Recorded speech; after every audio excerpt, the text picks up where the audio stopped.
If you are reading this, then I am dead, and you are standing aboard a derelict Cyclone-class patrol ship, the USS Mistral, with her engines dead and her electrical systems non-functional. I was the XO of this vessel, Lieutenant Commander Ryan Simmons. Please read this carefully. If you are an officer or enlisted man in the United States Navy, this is an order. Scuttle this vessel immediately. Do not finish this letter. Get off the Mistral at once and send her down. Consider this a quarantine scenario. All hands are likely dead. God help you if they are not. We are 8 days out of Kirkwall, tracking an intermittent and scrambled distress call from what appeared to be an Icelandic fishing vessel, the Magnusdóttir, deep in the no-fishing zone of the North Sea. We found the vessel, or rather, we found a mile-wide streak of oil and fragments, the largest of them still burning. The night before, the enlisted man on watch had reported seeing a flash of light on the horizon. The Magnusdóttir's crew was nowhere to be found, except for one lone fisherman, unburned and floating at the far end of the debris field. He had been shot in the forehead with a small caliber revolver. When we fished his pale blue corpse from the frigid water, he was still clutching a fishing knife in one clamped hand. What we were able to piece together from the fragmented and confounding evidence was that, for reasons unknown, the crew had been in conflict, resulting in the murder of at least one sailor, and the eventual sabotage and destruction of the ship. Visibility was only a few hundred feet as we spent the next day drifting silently among the debris in hopes of finding a survivor. The crew was already visibly shaken by the discovery, the grim dread of the fog, and lone smoldering pieces of the Magnusdóttir that collided with our hull unsettled even the most seasoned of us. We had expected an easy cruise and the simple retrieval of a dozen thankful Icelandic fishermen. What we got at first was a silent and oil-slick-coated sea, a single corpse, and more than a few nagging questions. The Mistral had just been serviced after an extended tour with the Atlantic Fleet in Bahrain before her transfer to the North Sea. She was in good running order, so I can only assume that the initial mechanical failure was an act of sabotage or of some external force.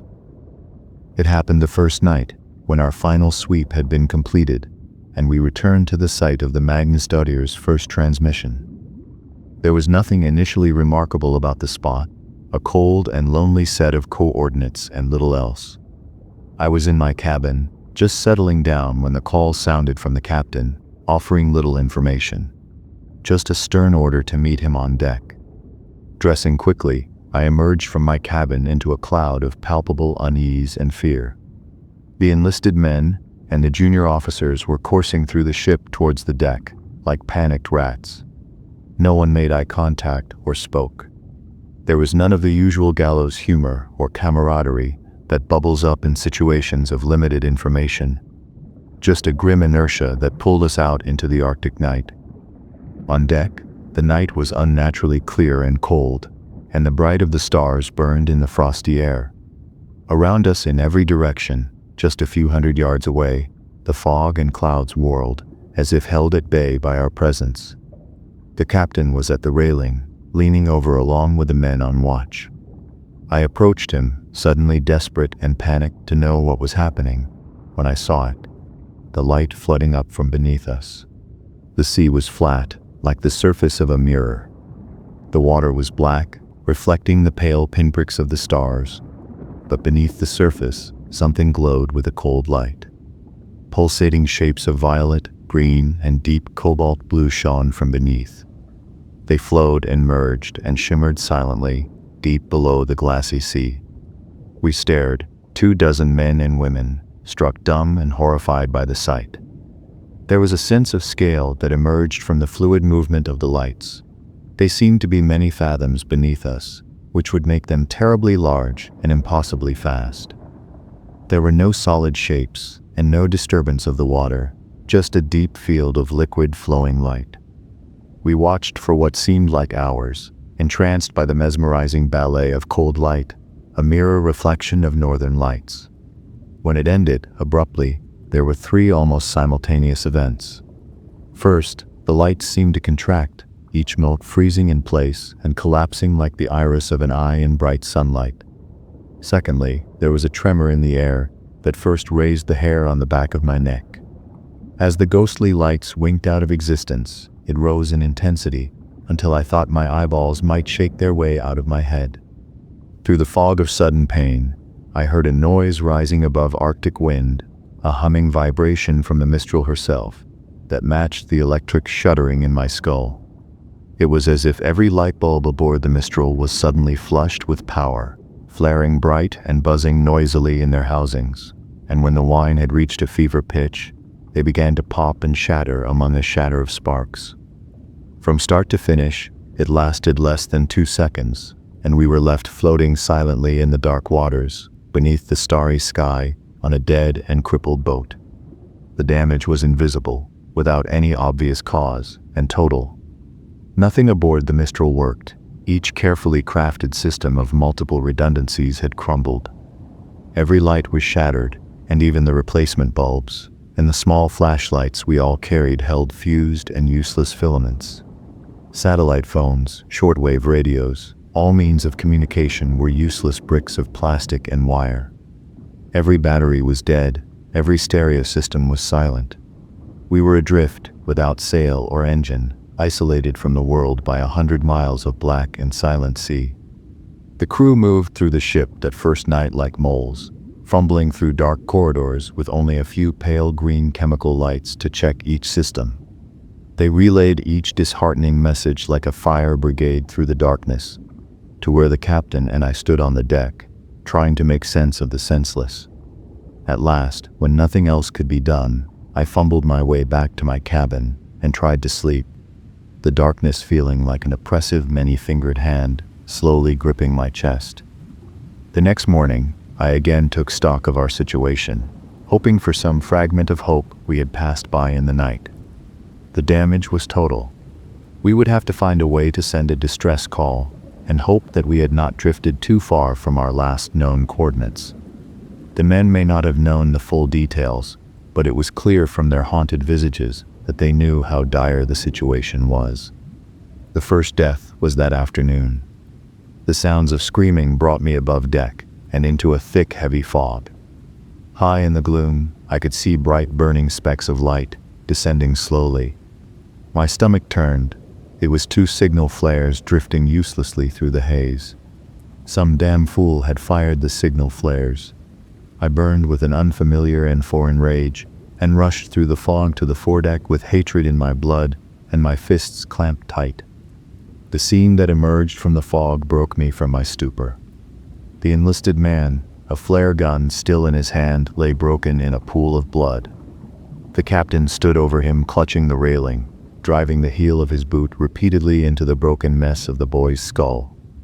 I realized then that the screaming I heard, the high keening wail, was coming from the captain, his face in a rictus of animal rage. Around them was a small crowd, standing motionless and silent, watching like sentinels. The captain turned to see me and dropped into a crouch, his fingers wrapping around the flare gun, and he raised it level with my eyes. We stared for a long moment at each other, our eyes locked as he panted heavily, his face lightly spattered with blood.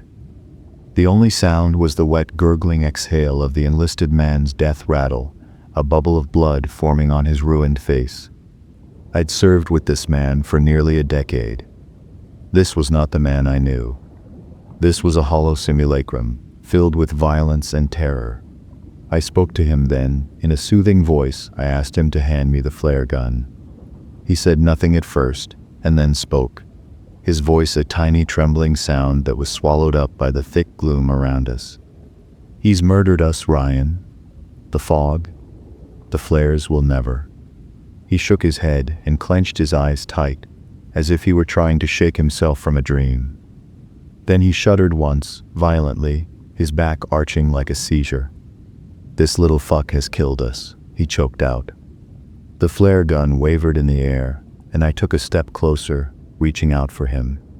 He opened his eyes, and I froze again as we stared silently at one another. "You're going to die here." He giggled quietly.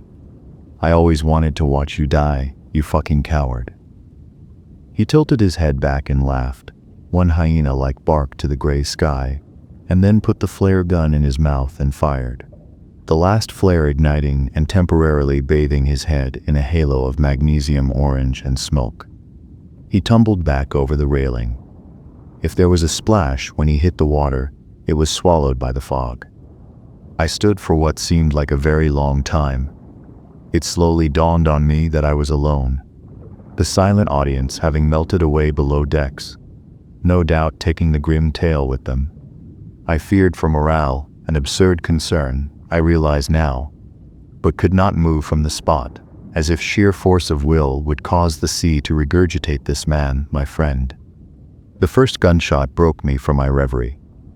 In the emergency lockers, I found that a handful of flare guns remained, and I stuffed one into each pocket and entered the dim passageway to below deck.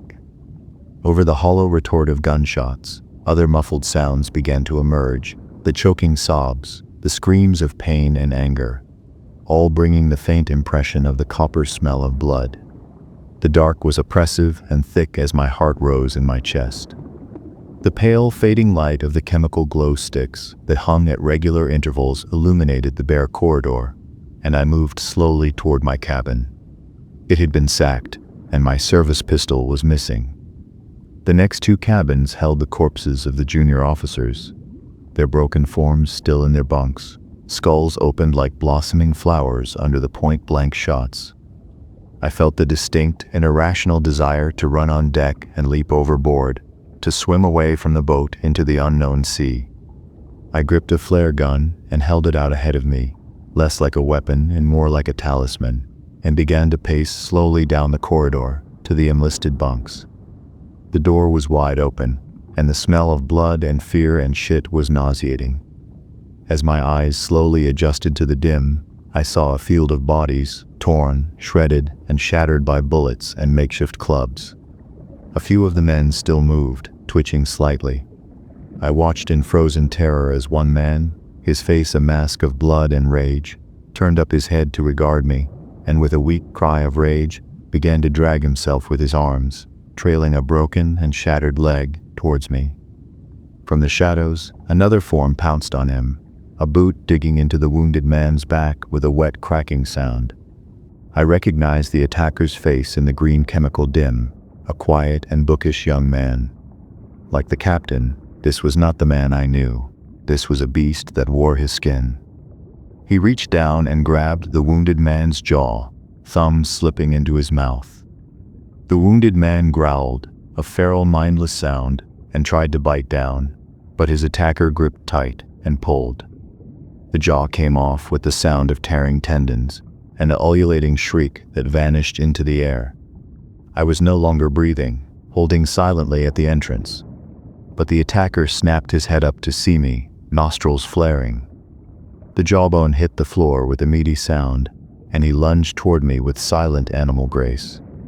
I fired the flare gun, and it hit him square in the chest. His shirt caught fire, and all air escaped his lungs with a sudden forceful exhale, but impossibly, he continued on towards me. As I passed through the portal and slammed the door, the fire had climbed into his hair, and he was squealing now, his clawed hands still outstretched towards me.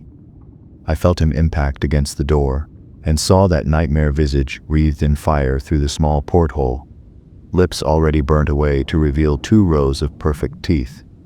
He wailed and began to smash his burning form against the door. Once, twice, 3 times, and then silence. I raised my eyes to the porthole and saw only the faint image of the burning shape as it disappeared into the darkness. All conscious thought evaporated, and I fled from that charnel house. I have barricaded all entrances to below deck now, and have doomed myself to slow death at the hands of the enveloping cold. I can still hear the living ones down there, screaming and banging on the doors. They are not the men that I knew. I console myself with this thought, as I leave them in the dark to starve or murder each other. If you have read this far, and have not fled these waters, or God forbid, are still aboard the Mistral, then I beg you again, leave now, while you can. Do not look below deck. There are none of us left to save, and certainly none worth saving. It's cold now, and the fading day surrendering the wan gray light to the dark. There are no stars this night, nothing but the heavy blanket of night. If I could get below, I would find some way of destroying the Mistral, like the brave men of the Magnus.ir. But it's too late. The most I can make of my last moments, as all feeling flees my extremities and writing becomes impossible, is a warning. Please, send us into the deep. Tell no one you found us, and never return. There are things and primal desires older than man, and forces beyond the grasp of our simple minds. And they dwell here, beneath the frozen sea.